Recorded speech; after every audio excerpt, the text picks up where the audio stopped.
Shalom, queridos.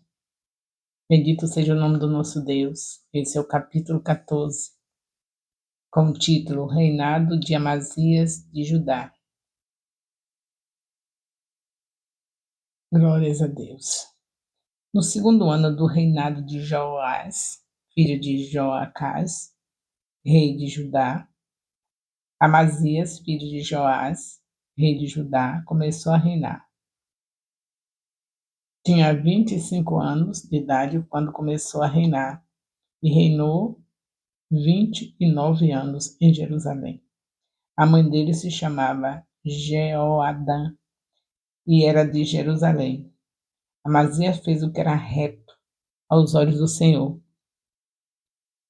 ainda que não como Davi, seu pai, mas fez segundo tudo quanto seu pai, Joás, havia feito. Apenas os lugares altos não foram tirados. O povo ainda sacrificava e queimava incenso nesses altos.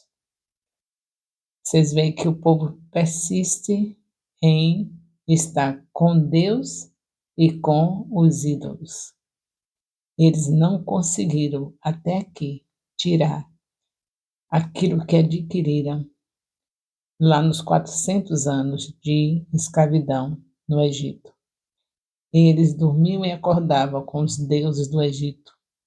Vocês lembram que Nimrod, o fundador da Torre de Babel, que deu origem à Babilônia, a mãe de todas as falsas religiões, ele se tornou para os pagãos o Deus Sol, a sua mulher se tornou a rainha dos céus e seu filho Tamuz, nos braços da rainha dos céus, é a imagem que rola até o dia de hoje.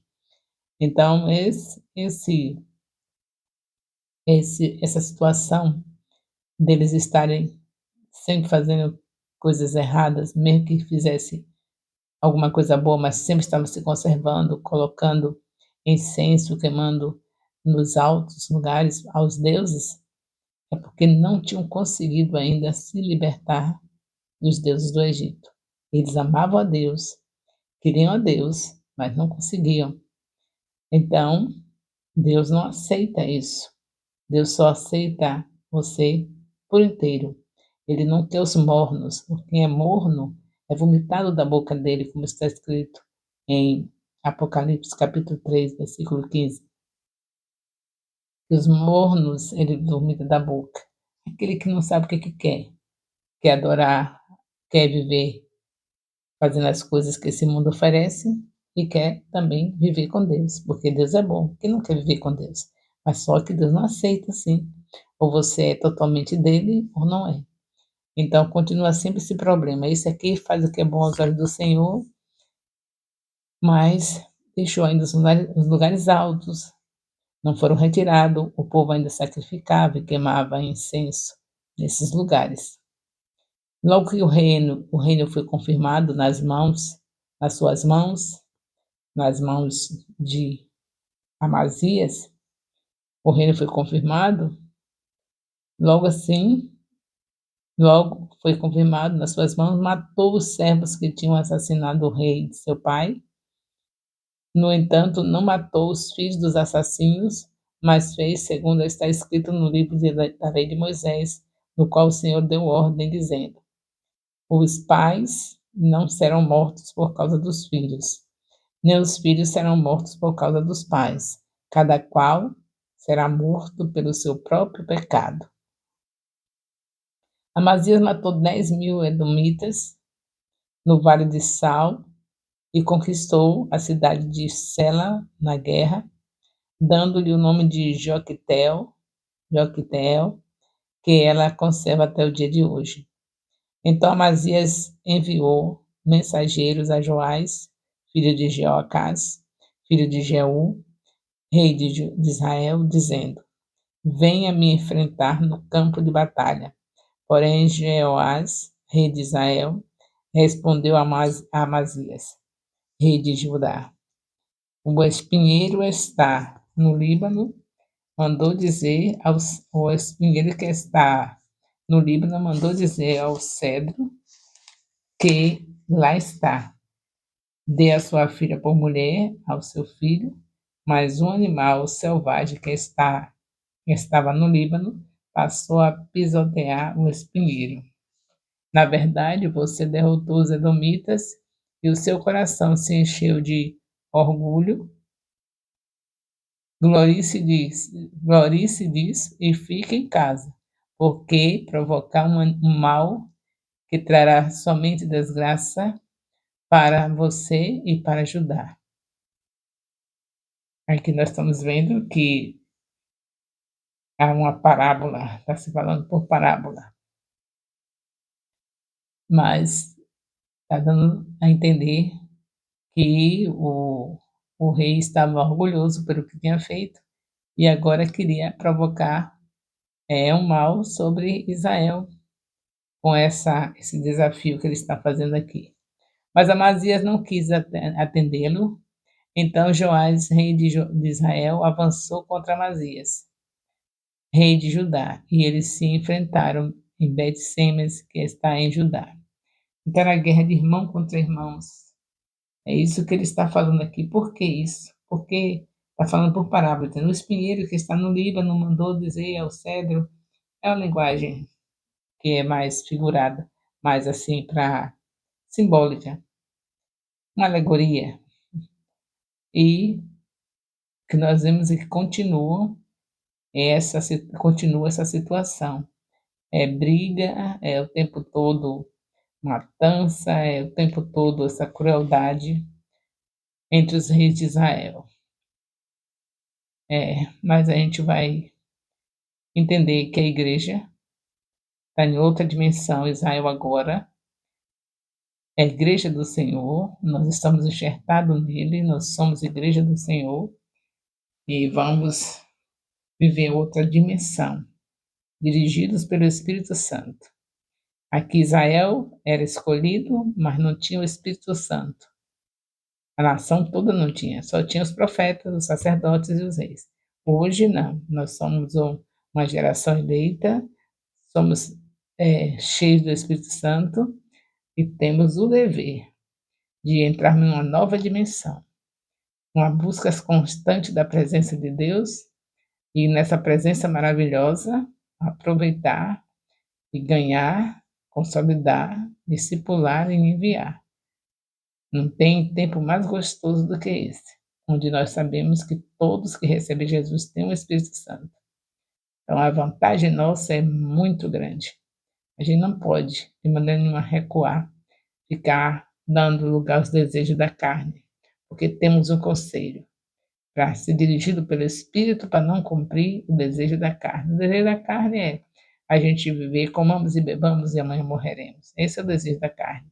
Mas o desejo de Deus, do Espírito Santo, é que nós estejamos buscando primeiro o reino de Deus e as demais coisas nos serão acrescentadas.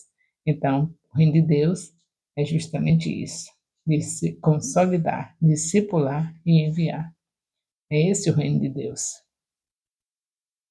Mas Amazias não quis atendê-lo, então Joás, rei de Israel, avançou contra Amazias, rei de Judá, e eles se enfrentaram em Bet-Semes, que está em Judá, e Judá foi derrotado por Israel, e os soldados tiveram que fugir para as suas casas. Joás, rei de Israel, prendeu Amazias. É esse rolo aqui o tempo todo. É um prende, outro mata, e aqui esse capítulo 14 não é diferente. Capítulo grande, tem 29 versículos, e é tudo assim. Aqui no versículo 17 desse capítulo 14, está escrito que Amazias, filho de Joás, rei de Judá, viveu 15 anos depois da morte de Jeoás, filho de Joacás, rei de Judá, e quanto aos demais atos de Amazias, não está escrito no livro das histórias dos reis de Judá? Já morreu, acabou aqui. Conspirou contra ele em Jerusalém, e ele fugiu para Laquis, porém enviaram homens atrás dele até Laquis e mataram, trouxeram-no sobre cavalo e sepultaram em Jerusalém, junto a seus pais, na cidade de Davi. Todo homem de Judá tomou Uzias, que tinha 16 anos. Todo o povo de Judá tomou Uzias, que tinha 16 anos de idade, e o constituiu rei em lugar de Amazias, seu pai. Depois da morte de seu pai, Uzias constituiu Elate e constituiu e restituiu a Judá. Outro subtítulo aqui nesse capítulo 14. A partir do versículo 23 está escrito que o reinado de Jeroboão II de Israel. Nós tivemos um probleminha aqui, uma viradinha aqui do celular, voltemos a estar com o nosso assunto. O reinado de Jeroboão II de Israel é o subtítulo aqui do capítulo 14. No 15º ano do reinado de Amazias, filho de Jeoás, rei de Judá, Jeroboão, filho de Jeoás, rei de Judá, de Israel, começou a reinar em Samaria e reinou 41 anos. Jeroboão fez o que era mal aos olhos do Senhor, jamais se afastou de nenhum dos pecados de Jeroboão, filho de Nebate, que este levou Israel a cometer. Estabeleceu os limites de Israel, de entrada de Emate até o mar de Arabá, segundo a palavra do Senhor, Deus de Israel, anunciada por meio de seu servo Jonas, filho de Amitai, o profeta que era de Gat-Hefé, porque o Senhor viu que a aflição de Israel era muita, muito amarga, porque não havia nem escravo nem livre, nem quem socorresse Israel. O Senhor ainda não havia falado em apagar o nome de Israel da face da terra, porém os livrou por meio de Jeroboão, filho de Jeoás. Era para apagar o nome de Israel diante de tanta coisa, mas o amor de Deus é incondicional, foi Ele que escolheu, e Ele se mantém firme até, movendo os céus e terra, até ver o propósito que Ele tem na vida dos seus escolhidos. Quanto aos demais atos de Jeroboão, tudo o que o fez, o seu poder, como lutou e como reconquistou Damasco e Amate, pertencentes a Judá para Israel, não está escrito no livro da História dos Reis de Israel? Jeroboão morreu e foi sepultado nos túmulos dos reis de Israel, e Zacarias, seu filho, reinou em seu lugar. Esse é o capítulo 14. Do capítulo 14 do segundo livro dos Reis. E a gente vai prosseguindo nessa jornada. Só a graça de Deus. E aí nós vemos o capítulo 15, fala do reinado de Azarias, de Judá. Eu não vou ler, vocês leem. Estão vendo que não tem dificuldade de entender. É somente o que não presta mesmo. É o povo só fazendo clamar aos olhos do Senhor. E você entendendo que tudo isso é o amor de Deus incondicional para suportar uma situação dessa até Jesus chegar. Até Jesus chegar e ele ter um amor tão incondicional que foi capaz de entregar 12 homens, que também improváveis, para ser aperfeiçoado na mão do Senhor Jesus. 12 homens que se tornaram discípulos. Mas foi nisso aqui, ó, nessa trajetória que você vai. Ele suportando tudo, esse amor dele, vendo o rei de Azarias, reinado de Azarias, aqui no capítulo 15. Depois, Zacarias é atacado de lepra, Azarias é atacado de lepra. Por que será? Vamos ler que vocês vão saber tudo. O reinado de Zacarias em Israel, o reinado de Salom de Israel, reinado de Menahem de Israel, os reis de Israel aqui apresentados, cada um melhor do que o outro, para a gente não falar outra coisa. A idolatria de Acaz, a morte de Acaz. E aqui você vê o capítulo. Não, eu li aqui, eu estou nas páginas da Bíblia fica colada aí, ó. Eu fico com dificuldade de passar uma folha para outra. Aí atrasa o nosso estudo. Aqui a página cola. Capítulo 15 vai com o reinado de Pecaías de Israel, o reinado de Jotão, reinado de Peca. Aqui tudo, você vai ver que é tudo fazendo o que é mal aos olhos do Senhor, e o amor do Senhor incondicional, movendo céus e terra, para que chegasse o dia onde se cumpriria Gênesis 3,15. O Senhor Jesus descendo, chegando através de uma virgem. O Senhor teve que preparar, escolher uma virgem. Tudo é Ele. Se não fosse Ele, Ele não estava aqui. Então ele está mostrando por que que ele que deixa esses esses livros aqui, de Gênesis até Malaquias, mostrando tanta coisa que o povo de Deus fez de ruim, tanta miséria que vocês veem aqui, cortando cabeça, passando fome, comendo filho. Por que que Deus deixa? Para você entender que Jesus não veio de paraquedas, não. Para ele chegar à terra, ter 12 homens esperando, Deus entregar 12 homens para ele discipular, para Deus entregar uma virgem para ele ser gerado no ventre, por obra do Espírito Santo. Essa obra não veio de paraquedas, não surgiu do nada. Tem uma história longa, digna de ser lida, meditada, para cada vez mais a gente entender que o nosso Deus é amor. Ele é amor puro e um amor incondicional. E como nós, Igreja do Senhor, depois de perceber tudo isso, termos esses livros nas nossas mãos, essa biblioteca, que a Bíblia é uma biblioteca, e tudo sendo a voz de Deus, e a gente ainda querer fazer as mesmas coisas que Israel fez, porque a igreja está querendo fazer a mesma coisa, se já não fez, não é? Porque o atraso do discipulado está grande. Se a gente tivesse, olha que esses 12 apóstolos conseguiu evangelizar todo o mundo conhecido na sua época. Todos os lugares que já existiam, que era povoado naquele tempo, foram alcançados pelo evangelho. E aí chegou até nós. E nós, nesses 2000 anos, Jesus Cristo falou isso, e de fazer discípulos, já tem mais de 2000 anos. E o que foi que nós fizemos no nível de ter, a gente olhar assim e ver que foi tudo muito relevante? Que tipo de discipulado nós fizemos que a gente não conseguiu ainda trazer Jesus de volta, porque ele está esperando que tudo se cumpra? Onde estão aqueles que não vão ser salvos? Cadê aquele parente que ainda tem que ser salvo que ainda não está? Cadê aquela rua onde você mora? As pessoas dessa rua que têm que ser salvas que ainda não foram? Cadê as pessoas que estão na faculdade, que você passou por lá como agente secreto, que ainda não foram salvas? O trabalho que você era um agente secreto, ninguém sabia que você era um crente. Cadê essas pessoas? Então, nós estamos realmente olhando de uma maneira assim, bem pelos olhos de Deus, ele está vendo o mesmo caos. É de outra maneira, não tem gente com a cabeça cortada que eu saiba, né? Como aqui você viu. Não tem gente comendo filho ainda com fome. A fome não chegou a esse nível de a gente estar comendo nossos filhos. Mas a coisa não está boa para a gente, não. A gente precisa se arrepender, confessar os nossos pecados e voltarmos ao primeiro amor. Aquela alegria da salvação, imediatamente já vê quem é a pessoa que você vai também falar de Jesus.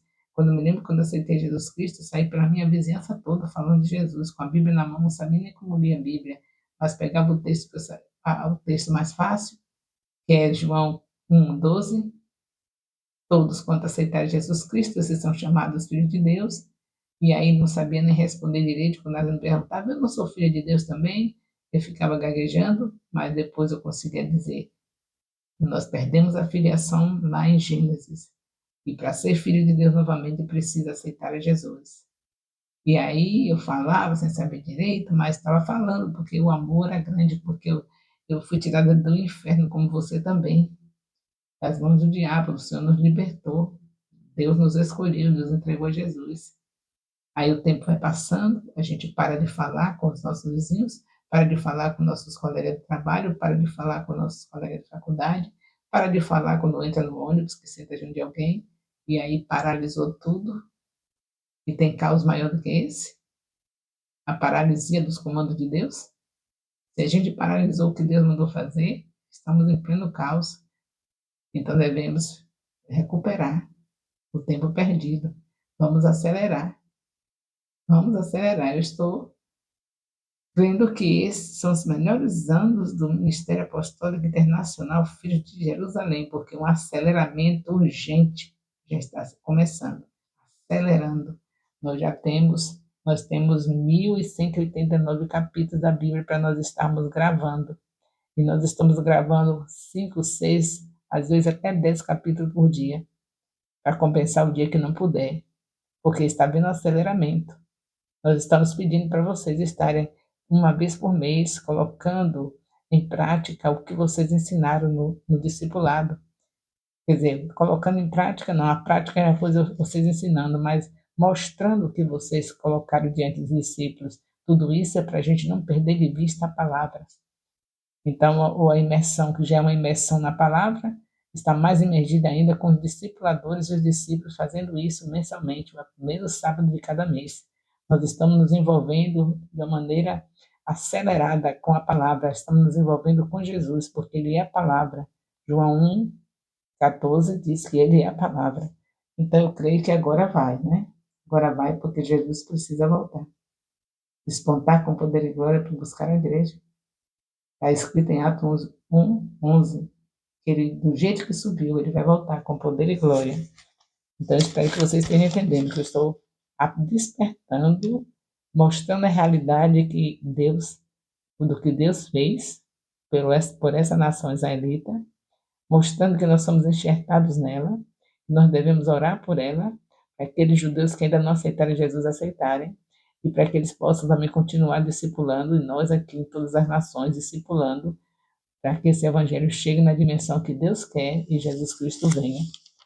Não é em vão que nós estamos lendo a Bíblia toda, para a gente não esquecer de tudo quanto Deus fez, para que nós possamos estarmos com Ele naquele grande dia.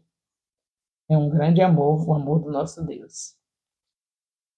Então, nós estamos aqui, capítulo 15, Azarias, rei de Judá, Zacarias, rei de Judá, tudo aqui na mesma dimensão. Uns fazendo o que é bom aos olhos do Senhor, pela metade, e outros fazendo o que é mal aos olhos do Senhor. E nós, graças a Deus, estamos aqui despertados. Estamos no despertamento para não fazermos o mesmo. Engrandecido seja o nome do nosso Deus. Então, estejamos firmes. Capítulo 15, capítulo 14. Glórias a Deus. Capítulo 16, Acais, rei de Judá, pede socorro aos assírios.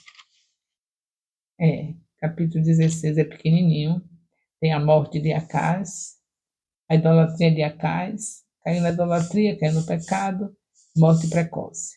A maioria dos reis de Israel morreram morte precoce, morreram antes da hora, porque a idolatria é morte, pecar é morte. E Deus não tem interesse de prolongar a vida de alguém que vai viver pecando. Ele diz, dar-te-ei abundância de dias e te mostrarei a minha salvação. Mas tem que ter um propósito, né? Essa abundância de dias é para glorificar e exaltar o nome dele. Peçamos ao Senhor que isso seja sempre na nossa vida, glorificando e exaltando o nome dele. É tudo que ele quer que nós façamos. O amor de Deus, nosso Pai, e a graça salvadora do nosso Senhor Jesus Cristo, a comunhão do Espírito Santo, seja com todos os discípulos, discipuladores e discípulos do Ministério Apostólico Internacional, Filhos de Jerusalém, desde agora e para sempre. Amém. Louvado seja Deus.